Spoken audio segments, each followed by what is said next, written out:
Good morning friends. आज हम शुरू करने जा रहे हैं अपना ग्रेजुएशन वाला पोर्शन, नंबर थ्योरी जो हम कर रहे थे रियल नंबर्स में। यही है हमारा टॉपिक, तो इसको हम करते हैं। आज का टॉपिक शुरू होता है हमारा यूक्लिड डिवीजन लेमा।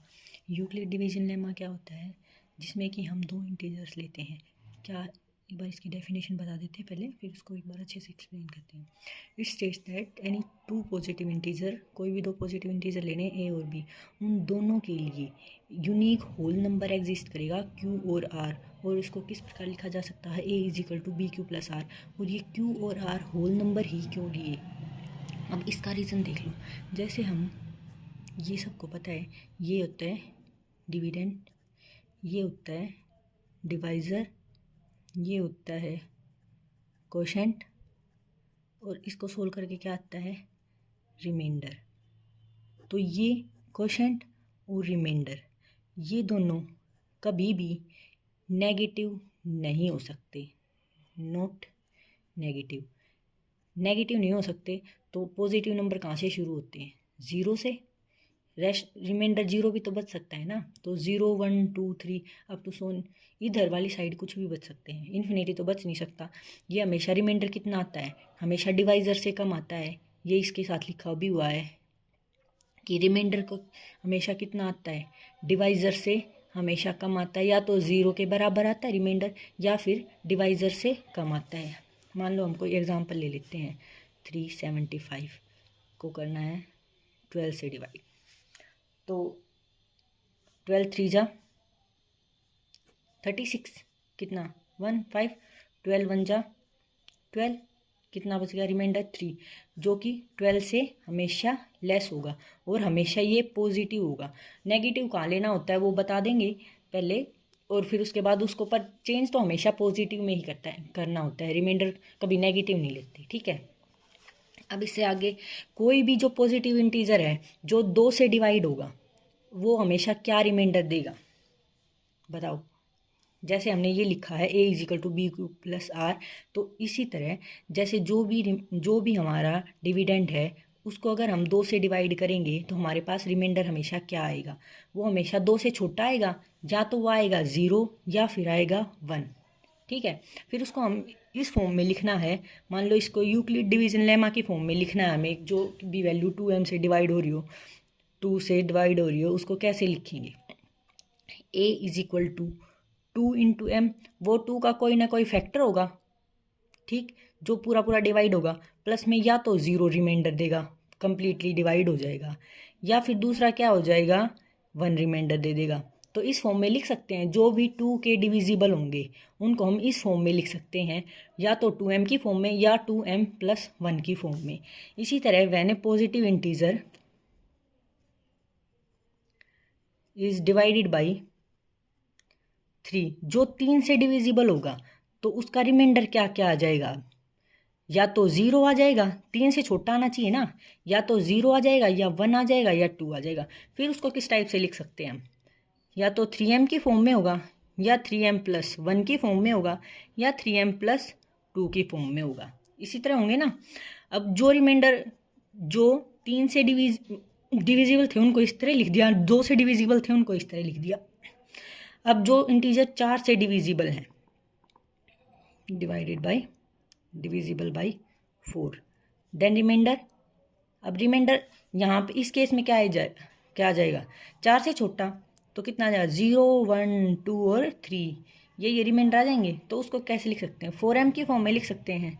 जो भी हमारा ये आएगा डिविडेंड, उनको 4m प्लस 1 की फॉर्म में लिख सकते हैं, 4m प्लस 2 की फॉर्म में लिख सकते हैं, और 4m प्लस 3 की फॉर्म में लिख सकते हैं। अब इनमें से ही कुछ क्वेश्चन पूछ ले जाते हैं, जैसे कि कौन सा हमें हमेशा पॉजिटिव इवन इंटीजर देगा और कौन सा ओड इंटीजर देगा। तो जो 2m है ये 0 रिमाइंडर देगा। 2 के साथ हम किसी की भी मल्टीप्लाई करते हैं तो वो हमें हमेशा कैसा इंटीजर देगा? ये हमें कैसी वैल्यू देगा? ये हमें देगा इवन वैल्यू, और ये वैल्यू देगा हमें ओड। अब 3m वाले की देखते हैं। 3 के साथ अगर हम 1 की मल्टीप्लाई करते हैं तो 3 ओड इंटीजर है। 3 के साथ 2 की मल्टीप्लाई करते हैं 6, ये इवन इंटीजर है। मतलब इसका हम कंफर्म नहीं कर पा रहे हैं कि ये हमें ओड इंटीजर देगा या फिर इवन इंटीजर देगा। क्रॉस लगा दिया इस पर। अब 3m+1 करेंगे, फिर इसका भी यही है। 3m का मतलब 3 × 1 = 3 + 1 4, 3 × 2 = 6 + 1 7। इसका भी हम नहीं बता सकते। इसी तरह हम इसका भी नहीं बता सकते कि ये हमें ओड इंटीजर देगा या इवन इंटीजर देगा। उसके बाद 4m 2m का ही तो मल्टीपल है, ये हमेशा हमें इवन इंटीजर देगा। +1 करेंगे इवन इंटीजर में तो हमें क्या देगा, ओड। एक हमारी ये कुछ रूल्स लिखवा देती हूँ। जैसे इवन को हम इवन में ऐड करते हैं तो हमेशा क्या आता है, इवन। इवन को अगर हम ओड में ऐड करते हैं तो हमेशा क्या आता है, ओड। या फिर ओड को इवन में ऐड करते हैं तो क्या आता है, ओड। जब दो ओड को ऐड करते हैं तो क्या आता है, इवन। अब इसको चल बता भी देती हूँ मैं थोड़ा। जैसे 2 + 4 किया, इवन प्लस इवन है ना, 6 कैसा आया, इवन। अब 3 + 2 कर लिया, जैसे even plus odd, even plus odd कैसा आया, ओड।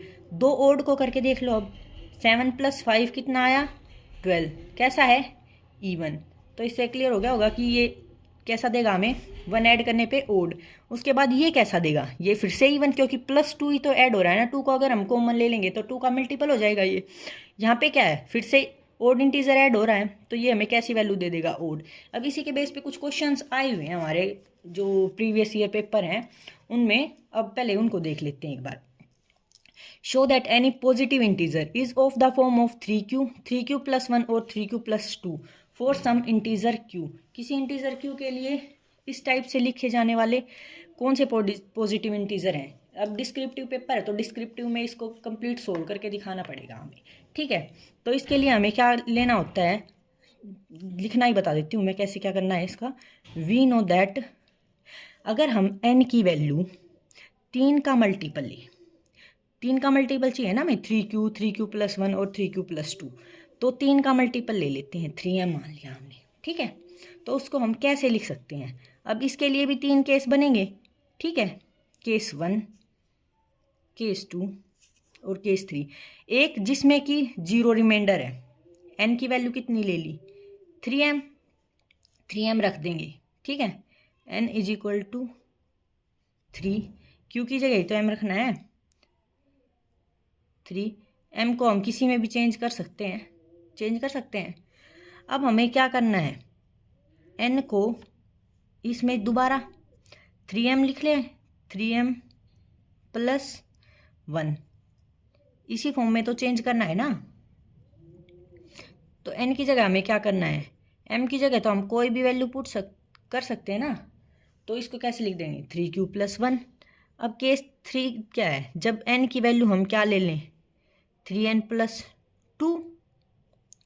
फिर इसको कैसे लिख सकते हैं, n की जगह अगर हम q कर दें तो इस फॉर्म में हम कौन से पॉजिटिव इंटीजर्स को लिख सकते हैं, 3 की टर्म वाले। It is divisible by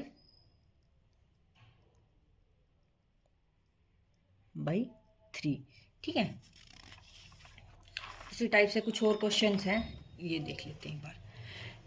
show that n² is divisible by 8। अब 8 से डिविजिबल है और n कैसा बोला हुआ है इन्होंने, ओड पॉजिटिव इंटीजर बोला हुआ है। तो अभी मैंने बताया था कि ओड इंटीजर कौन कौन से आएंगे, एक तो ये वाला 2m + 1 की फॉर्म वाला, एक 4m + 1 की फॉर्म वाला और 4m + 3 की फॉर्म वाला, ये तीनों ही आ सकते हैं ना। तो मान लो हमें n की जगह 2m रखेंगे, 2m + 1 ओड इंटीजर है ना, तो ये कैसी वैल्यू दे देगा, ये तो हमें 4 ही देगा ना। 2 का स्क्वायर करेंगे तो हमें 4 ही मिलेगा, जो 8 से डिविजिबल नहीं है, मतलब ये हमारी कंडीशन को फुलफिल नहीं कर रहा। हम n की जगह ये नहीं लेंगे, तो इसका मतलब हम क्या लेंगे, n की जगह पे, n की जगह पे हम या तो 4m + 1 लेंगे या 4m + 3 लेंगे, जो कि 8 से डिविजिबल होना चाहिए। अब केस इसके भी बन गए, 2 केस बन गए इसके भी, केस 1 और केस 2।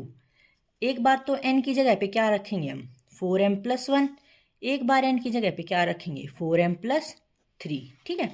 अब n की जगह पे रख देते हैं ये 4m + 1 इसका स्क्वायर -1, 4m + 3 इसका स्क्वायर -1, कितना हो गया ये, 4 4 जा 16m² + 1, और ये कितना हो जाएगा प्लस 4 2 जा 8m और -1, इसको 16m² + 9 + 3 2 जा 6 और 6 4 जा 24 और -24m और -1, 16m² प्लस 8m, कैंसिल हो गया ये तो।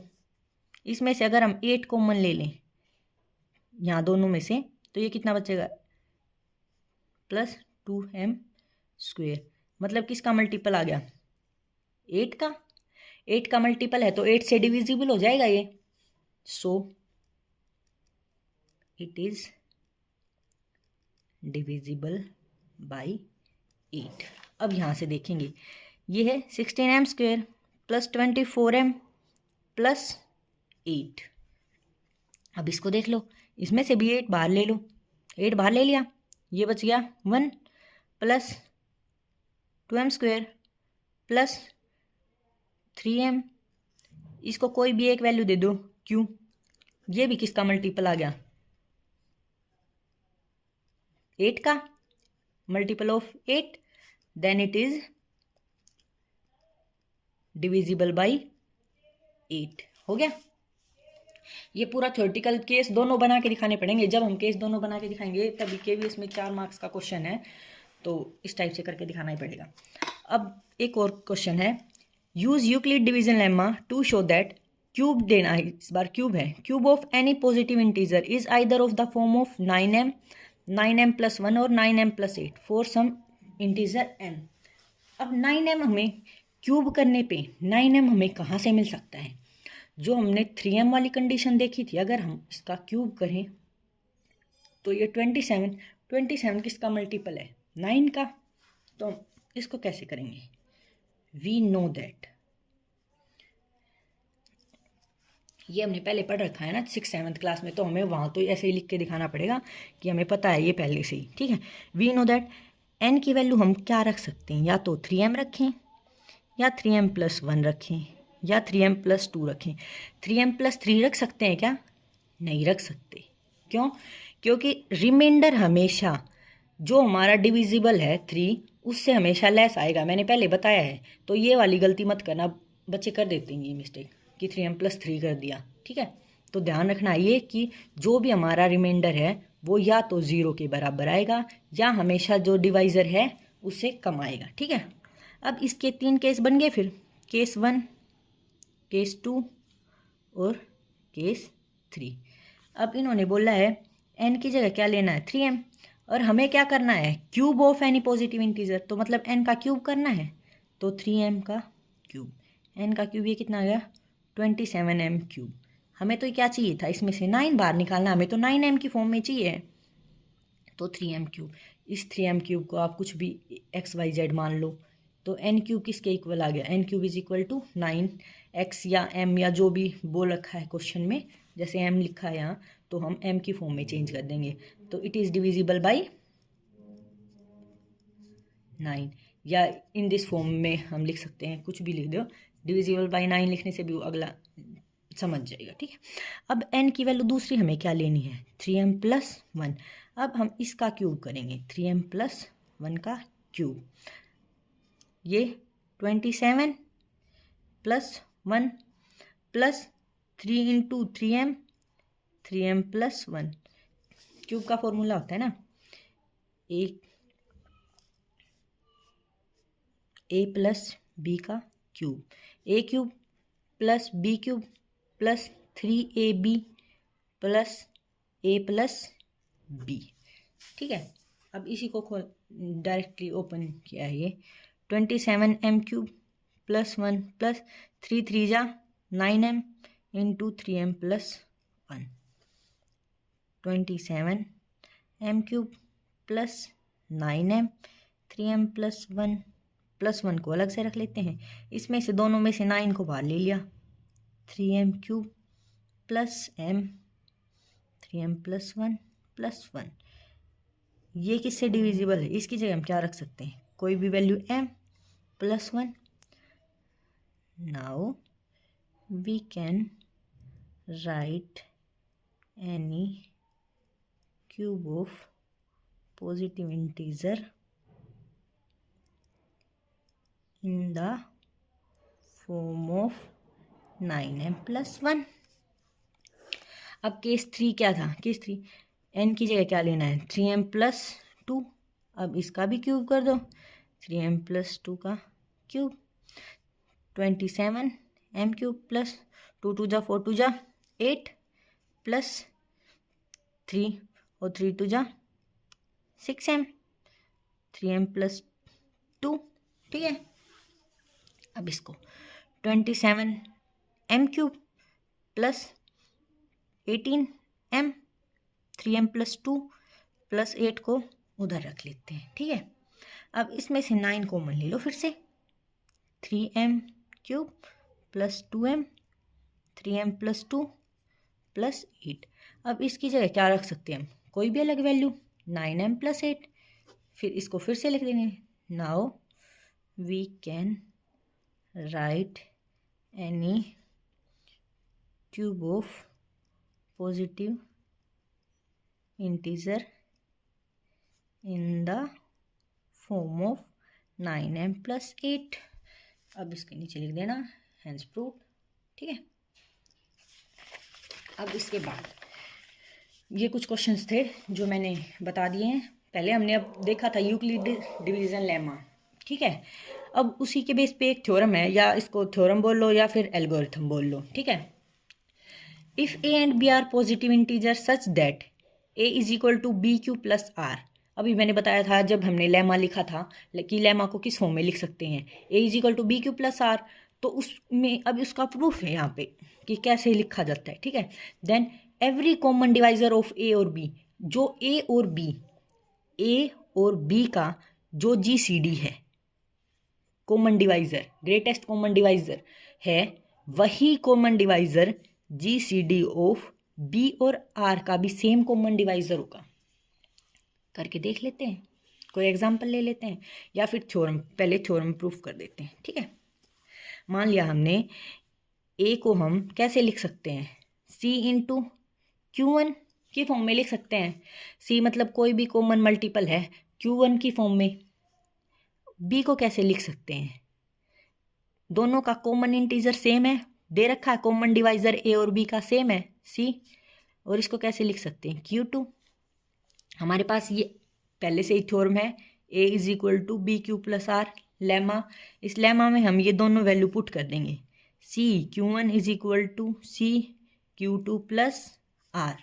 इधर ले जाएंगे इसको, c को Q1 minus Q2 is equal to are.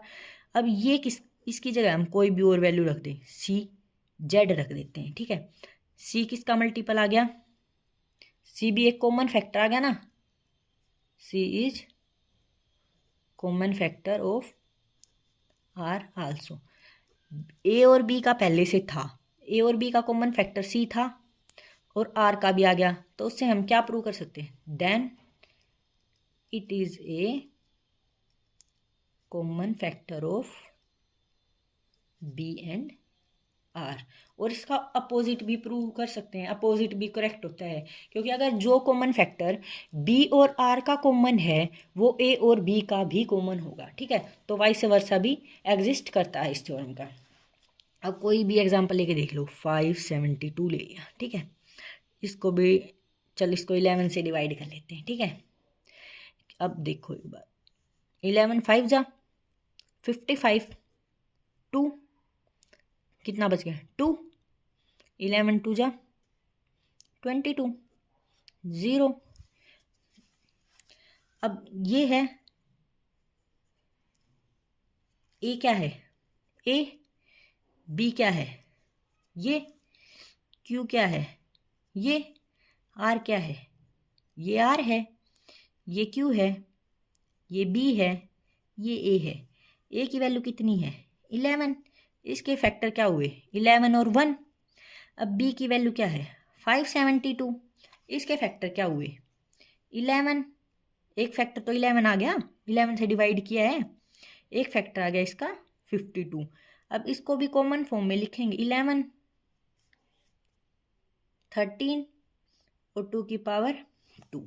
ठीक है, और 0 का क्या फैक्टर है, 0 का तो कुछ भी लगा लो, 11 से मल्टीप्लाई कर लो, 15 से कर लो, 17 से कर लो, जितने से करेंगे। 0 का तो कोई भी फैक्टर हो सकता है ना भाई, 0 तो किसी को भी डिवाइड कर सकता है, 0 के लिए तो हर कोई कॉमन फैक्टर है।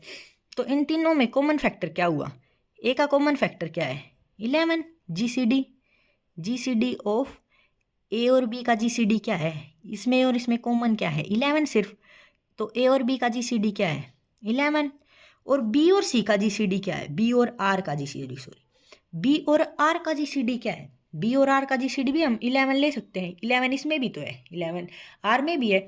0 तो हर किसी का मल्टीपल है, 0 को किसी से भी मल्टीप्लाई करेंगे तो हमें 0 ही मिलता है फाइनली, ठीक है। तो बी और आर का भी क्या हो गया, 11।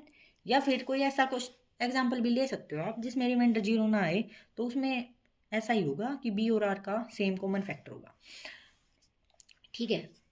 अब इसका यूज किस लिए होता है, यूज दिया हुआ है, ठीक है। इसका यूज होता है HCF निकालने में, find the HCF of two और मैनी टर्म्स। तो इससे इजीली हम यूक्लिड डिवीजन लेमा का यूज करके, और हमारे में एक क्वेश्चन आया हुआ भी है कि इसको स्टेप्स में अरेंज करने में, क्वेश्चंस मैं बाद में करवा दूंगी इसके सारे। अब ये एक प्रॉपर्टी है, perfect square as well as perfect cube members. ये हमारे KVS के सिलेबस में अलग से मेंशन करके दी हुई है। मतलब किसी चीज़ का परफेक्ट स्क्वायर है वो उसका परफेक्ट क्यूब भी होगा। n की पावर कितना हो जाएगा, ये 6। मान लो इसका कोई एग्जाम्पल ले लेते हैं, 2 का स्क्वायर का क्यूब, ठीक है। तो 2 का स्क्वायर कितना हो गया, 4। 4 का क्यूब कितना हो गया, 64।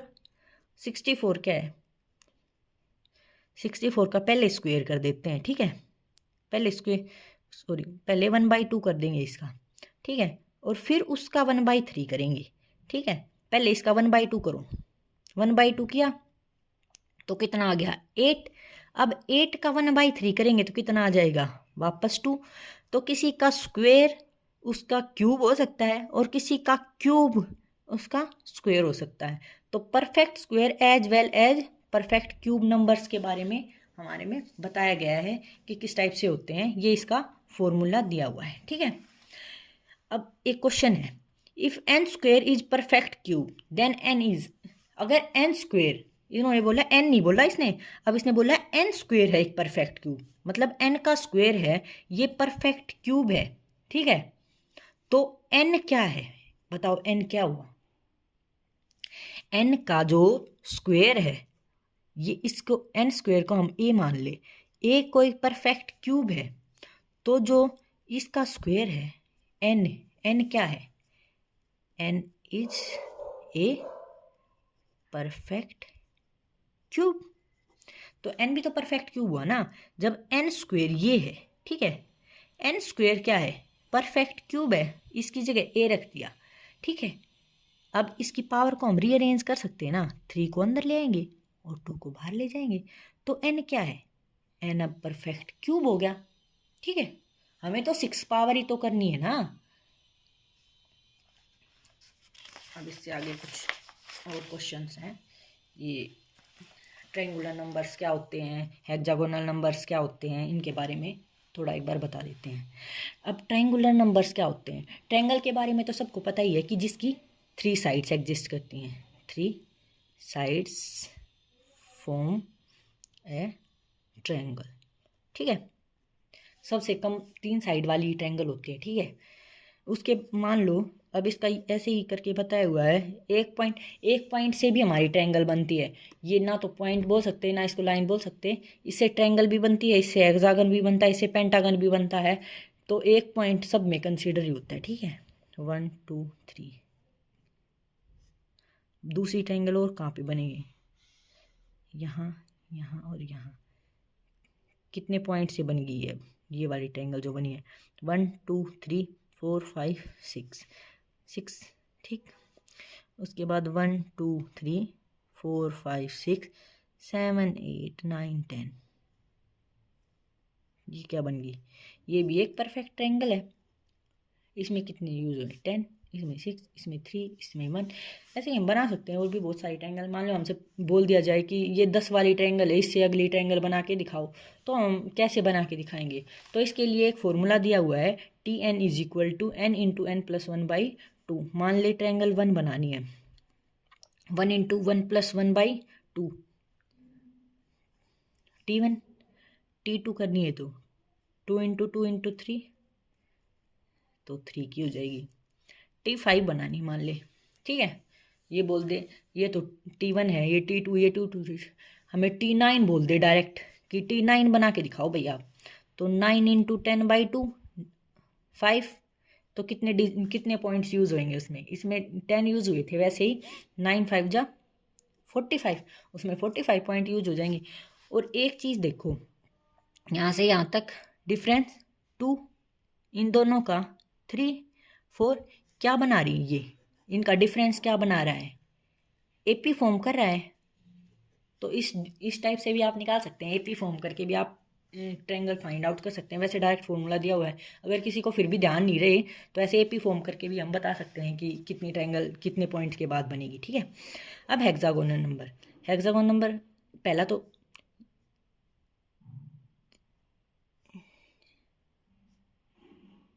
बेंजीन रिंग सब ने देख रखी है ग्रेजुएशन में,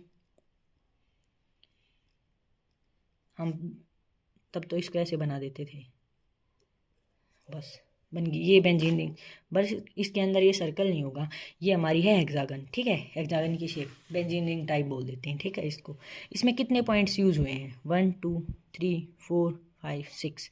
वैसे ही फिर नेक्स्ट बनाएंगे तो उसमें कितने यूज हो जाएंगे, एक और बना दें तो उसमें कितने यूज हो जाएंगे 15, फिर और बनाएंगे तो 28। अब इसका भी एक फॉर्मूला दिया हुआ है, Tn = n इंटू 2n-1, ठीक है। मान ले हमें 5th हेक्सागन पूछ लिया, तो 5 इंटू 5 2 जा 10 और 1 9, कितने हो जाएंगे 45। ऐसे ही आप जहाँ तक पूछे मतलब वहाँ तक निकाल सकते हैं हम इजीली, ठीक है।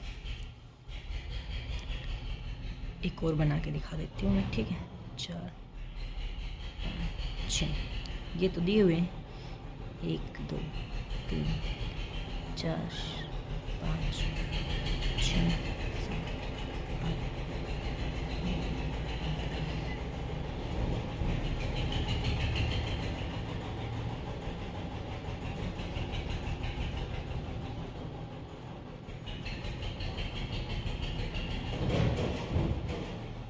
इसके अंदर ये अंदर वाले भी काउंट होंगे, कि ये नहीं है कि ये अंदर वाले काउंट नहीं होंगे, और बाहर वाले भी सारे के सारे काउंट करने होते हैं, तो उससे टोटल 15 बनेंगे ये, ठीक है।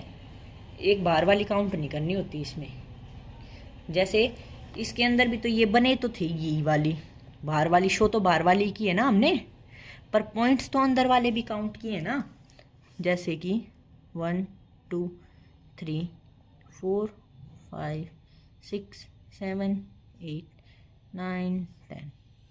तो ट्रायंगल तो हमारी इसी से बनी है, अंदर वाला पॉइंट रह गया ना ये, तो ऐसे ही इसमें भी बच जाते हैं, ठीक है। तो ये फॉर्मूला ध्यान रखना है, पूछ ले मान ले डायरेक्ट हमसे 9th हेक्सागन बताओ, 10th हेक्सागन बताओ, तो उससे हम इजीली इसको बता सकते हैं। अब फंडामेंटल थ्योरम ऑफ अर्थमेटिक है हमारी, इसमें क्या है कि every composite number can be expressed as the product of primes. और ये जो फैक्टराइजेशन होगी ना, जो प्राइम की फॉर्म में होगी, ये यूनिकली एक्सप्रेस होगी, ठीक है, और कोई अदर अरेंजमेंट पॉसिबल नहीं होगा। हाँ, उनका फैक्टर्स का ऑर्डर है वो हम चेंज कर सकते हैं, आगे पीछे हम कर सकते हैं, बट जो प्राइम फैक्टर्स हैं और उनकी प्रोडक्ट है वो कभी चेंज नहीं होगी। मान लो आप कोई भी ले लो, हमने ले लिया 32 ले लिया, तो 32 को हम कैसे लिख सकते हैं, 2 की पावर 5, ये तो सिंपल ही था। अब 22 है तो 2 इंटू 11 इंटू 1, या इसको लिख सकते हैं 1 इंटू 2 इंटू 11, या इसको लिख सकते हैं 11 इंटू 1 इंटू 2। नंबर तो वही रहे ना, 11 1 2 11 1 2 11 1 2, तो इनका जो ऑर्डर है फैक्टर्स का वो आप चेंज कर सकते हो, बट हर एक नंबर के लिए जो एवरी नंबर है एग्जिस्ट करता है कंपोजिट, उसके लिए जो फैक्टर होंगे वो हमेशा सेम होंगे, चाहे आप बना के देख लो या कोई और बना के देखे। बच्चा बनाएगा तब भी वो सेम ही फैक्टर आएंगे, बड़ा बनाएगा तब भी वो सेम ही फैक्टर आएंगे, फैक्टर्स पे कोई इफेक्ट नहीं पड़ेगा, बस आपका ऑर्डर जो है वो आगे पीछे हो सकता है, ठीक है। अब 1 कंपोजिट नंबर है या प्राइम नंबर, ये क्वेश्चन बहुत बार पूछा गया है, जो 4 ऑप्शन दे के हमारे क्वेश्चन पूछे जाते हैं उसमें, तो उसमें बहुत बार बच्चे ये गलती कर देते हैं कि 1 ना तो प्राइम नंबर है और ना ही कंपोजिट नंबर है, क्योंकि 1 का अदर देन 1 कोई फैक्टर ही नहीं है, तो ना तो वो प्राइम की में काउंट होता है, क्योंकि प्राइम के लिए क्या चाहिए, कम से कम 2 फैक्टर्स चाहिए ना प्राइम के लिए। एक तो वो इट सेल्फ हो और एक 1 हो। 1 के लिए इट सेल्फ क्या है, 1 ही है, और 1 का 1 नहीं है, तो 1 को चाहे एक बार लिखो चाहे 2 बार लिखो, फैक्टर तो 1 ही हुआ ना वो, तो प्राइम ऐसे नहीं हुआ। और कंपोजिट के लिए क्या चाहिए, मोर देन 2 फैक्टर्स, तो 1 का काम मोर देन 2 फैक्टर दिख रहा है, तो 1 ना तो प्राइम नंबर है और ना ही कंपोजिट नंबर है। अब सबसे छोटा जो कंपोजिट नंबर है और वो भी इवन, वो है 4। और सबसे छोटा जो प्राइम नंबर है वो क्या है, वो है 2। परसों वाले लेक्चर में मैंने बताया था कि 2 सबसे छोटा प्राइम नंबर है, जो कि एकमात्र इवन नंबर भी है, ठीक है। इवन प्राइम नंबर 2 है ओनली, ठीक है। उसके बाद ओड कंपोजिट नंबर, जो सबसे छोटा ओड कंपोजिट नंबर है वो क्या है, वो है 9, ठीक है। ठीक है, अब इससे आगे कल देखते हैं HCF LCM के बारे में बताना है इससे आगे, तो चलो ठीक है, वो कल डिस्कस करते हैं। इनके कुछ क्वेश्चन होंगे, वो आप ट्राई करके देख लेना, अगर कुछ नहीं आए तो बता देना। Okay, thank you. Like share and subscribe my channel.